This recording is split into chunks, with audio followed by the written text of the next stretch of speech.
एक घर में एक बूढ़ी माँ और उसके दो बेटे अपनी अपनी पत्नियों के साथ रहते थे। बड़ी बहू शांत स्वभाव की थी।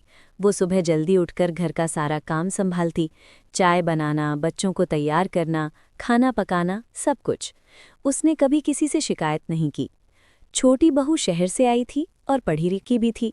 शादी में उसके मायके वालों ने काफ़ी महंगे गिफ्ट दिए थे, इसलिए घर में उसका थोड़ा ज़्यादा मान था। वो ज़्यादातर समय अपने कमरे में रहती, फ़ोन पर बात करती या टीवी देखती। घर के कामों में उसकी रुचि कम ही थी। माँ को लगता था कि छोटी बहू ने इतना कुछ लाया है तो उसे थोड़ा आराम मिलना चाहिए, इसलिए वो कभी उससे कुछ कहती नहीं थी। धीरे धीरे घर का पूरा बोझ बड़ी बहू पर आ गया। एक दिन अचानक बड़ी बहू को तेज बुखार हो गया। वो उठ भी नहीं पा रही थी। घर में नाश्ता नहीं बना, बच्चे स्कूल के लिए देर हो गए और रसोई भी खाली पड़ी रही।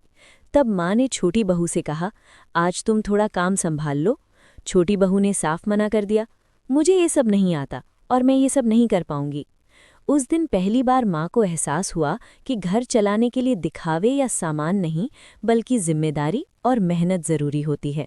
उसने बड़ी बहू के पास जाकर उसका हाथ पकड़ा और कहा, मुझे माफ़ कर दो, मैंने तुम्हारी मेहनत को कभी समझा ही नहीं। कुछ दिनों बाद जब बड़ी बहू ठीक हुई तो घर में एक नया नियम बना, अब सभी काम मिलकर होंगे। छोटी बहू ने भी धीरे धीरे काम सीखना शुरू किया और घर के कामों में हाथ बटाने लगी। अब घर में पहले से ज्यादा सुकून था, क्योंकि वहाँ बराबरी, समझ और सम्मान था। सीख, घर की असली नींव प्यार, मेहनत और सम्मान से बनती है, न कि दिखावे या सामान से।